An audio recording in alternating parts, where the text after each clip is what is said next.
The other thing is this: getting to my foundation, which is called Behind and Beyond the Mic, which is an organization that I formed to give mentorships, to give just a helping hand to people who want to work behind the scenes. Yes.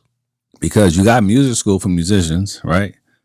You can go take voice lessons, you want to be a singer. That's right. You would go to production academy, be a producer. Who teaches you how to be an executive? And so what I'm doing is taking my 25 years of executive work and I'm lending my knowledge, my institutional knowledge to help people who want to get jobs, who know from day one they want to be behind the scenes. So high school students, 16 to 25 in college, reaching back. And we're trying to get to a point where we can provide scholarships. But every sale from Alum Apparel, we donate a portion of proceeds to the foundation. Oh, that's beautiful. And so that part of the apparel is called Alums Care, which if you go on the website, www.alumapparel.com, check out Alums Care, which is on the website. We did a big breast cancer awareness tribute thing. We only raised like $500, but the company's only 5 months old. Okay. But the point is, we're inserting philanthropy into everything we do. Good. You know? So if you buy a hoodie, T-shirt, Scully, you're supporting college students and educational efforts for people who need those opportunities. Now, speaking that we're in Black History Month. Yes, sir. I watched an interview. I believe it was an interview on you. On me? Yes. Yeah. Why back? Maybe it was last year sometime. And you made a statement that sat with me. It was a true statement. And I mentioned it on the show. The reporter or the interviewer said something about certain music being black music. And you said all music is black. Yeah. So you know where I'm going with that. Mm-hmm. Explain what you mean about. I know our generation know. But no, I mean, think about the ones that don't. What's understood don't need to be said. I know all music is black music. You got it, but we are in the era of what is it called? Critical race theory. They don't want to teach. Well, I mean, there's nothing to teach. Right? Listen, from the slave call from the slaves on the boats coming to America, the tribal drum, the call and response of the field worker. The gospel choir, into the blues, into jazz, into rock and roll, into hip hop, into R&B, yes, into soul, into disco, into hip hop. Think about it. It's all black music, and it's all documented. If you just research, it's all documented. It's not. We're not saying anything that's not true. Like it's documented. Yes, the beginnings of all American music is black music. Period, point blank, full stop, end of story. There's nothing else to talk about. Not trying to sugarcoat anything, not trying to throw shade at anybody. It's just facts. Yeah. It's facts. So, man, like we said, we could just keep going on. I'm mad now, dog. Why you mad? Because we got to scrap like half of this interview and we got to start over. Stop. No. We're going to come back. We're going to do it right. We're going to do it the right way. What you talking about? We're going to listen. I'm going to put let me ask you this. Fellas, was this not a good... I like this. Come on. You know I'm about order, man. I can't But see, somebody else tried to do me like this. We didn't even get off what we supposed to get off, right? What do you mean? We ain't talking about my company, the Alchemy Group, which is my marketing company. So talk about it. Part of what I'm doing with the Alchemy Group, which is my full-time job. You know, I'm the Chief Strategy Officer, CSO. Shout out to my man Ray J, who I heard that on the Breakfast Club the other day, and I thought I'd steal it. CSO, Chief Strategy Officer. Okay. And we'll get into it later, but the long story short is I'm not just a promotion guy. If you know my history, you know my story, you know what I do. I'm a music guy through and through. But part of what I do, what I'm doing now with the organization, with the company, is I'm trying to help boutique situations become bigger. Yes. You have a boutique label, you don't know anything about marketing, promotion, social media, A&R, any of those things, accounting. My job is to come in, assess your organization, say, you know what, you need help here, here, here, and here. Yeah. And we pay for that. Helping putting together teams. You know what, you need a promotion team, or you need A&R admin. My Rolodex is deep. Yes. So I'm just aggregating all my Rolodex and saying, hey, listen, this company could use your help. They could use your services. They have resources. and I feel they're worthy. Let's get down. So that's what the Alchemy group is. Okay.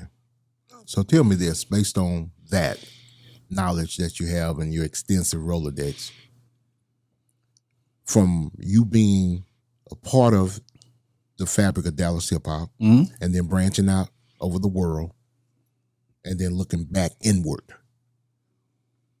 I know it's hard to kind of pinpoint one thing, but kind of give your observation of what you think one of the hugest problems is with the Dallas market. Well, I don't like to look at things as problems. I like to look at them as challenges and opportunities. Okay. So one of the challenges that we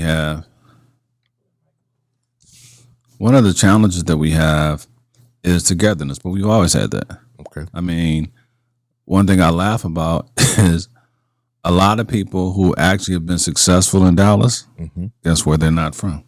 They're not from here. Right. So that's an institutional problem, right? And I can't even help with that because my kids were born in Jersey. Okay. You know what I'm saying? So and they live in Houston. So like what they know about Dallas is that their grandmother lives here and their aunt and their uncle live here, right? But what I'll say, the opportunity is, and shout out to DOC for the work he's doing in the community abroad, period. Shout out to the Queen, Miss Padu. Yes. And Cole Chris, my brother from another mother. Cole Chris. The work they're doing. And all the other cats who are around here doing stuff. Picasso. Yes. Big Daddy. From Vertigo DJs. And of course, all the DJs and producers and rappers, et cetera, who are here. But what the city hasn't done, that Houston has done, that New Orleans has done, that Atlanta's done, that Miami's done, obviously New York and LA, haven't come together and pushed our biggest, our brightest to the front. Yes. Do you think it's a fan? I don't want to put blame on anyone. You just think it's the city as a whole. It's the city as a whole, and it's just. I don't mean again. A good friend of mine. I'm not going to repeat what he said because I want you to keep your podcast. But a good friend of mine says that it's ingrained institutionally that black people in Dallas can't stick together, and it's known. And I'll leave it at that. And but you know what? It's known throughout the industry, isn't it? Yeah, and that's so sad. what I would challenge the city, and I'm on Facebook, Instagram, and Twitter. Not really big TikToker. Either. But I would challenge the city to invest in itself. The killings that have gone on the last couple of years, the shootouts, the jackings. Yes. Listen, it happens everywhere. So I'm not pointing. This is not the old man screaming, "Get off my lawn." This is saying self-preservation is the first law of nature. But self-preservation starts with love. You have to love yourself enough to want to take care of yourself. That's real. And we have a lack of love for ourselves and for each other. And the rich history of Dallas. I mean, think about Doc, think about Erica, think about us, right? Yes. Our success all came from outside of the city. That's sad.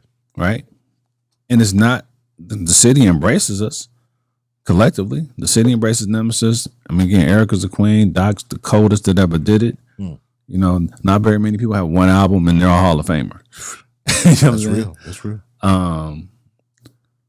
But the culture of music and another big DJ here, I won't blast him out. I don't know if he wants me to say his name, but guy who's open, he's out, he's outside, as they say. He said there's a lot of music in Dallas, there's no business. I spoke with him yesterday. Yeah, there's a lot of music in Dallas, and there's no business. And for me, as an individual who has always put Dallas on my back as a calling card, saying, "Listen, I am from Cleveland, Ohio, and I will rep Cleveland to the day I die because that's the city that made me." Yes, sir. Right? Supposed to. Right? But Dallas raised me. You know what I'm saying? And I wouldn't be who I am without my matriculation in Dallas, Texas. Yeah. And so I would just say that we need a group of like-minded individuals who understand their strengths and their weaknesses and their skill sets to pool their resources and not just push one or two to the front, but really form an institutional bond to where we can get everybody out. It's your girl Jazzy K with Super Tight TV. We want to thank everyone that's been watching. Hey, if you do us a favor and hit that subscribe button, also press the notification bell so you can be notified every time we drop a new video. No, I'ma get some game tuned in with Super Tight, yeah. I get the low from Big Bobo, from the front seat, not no photos.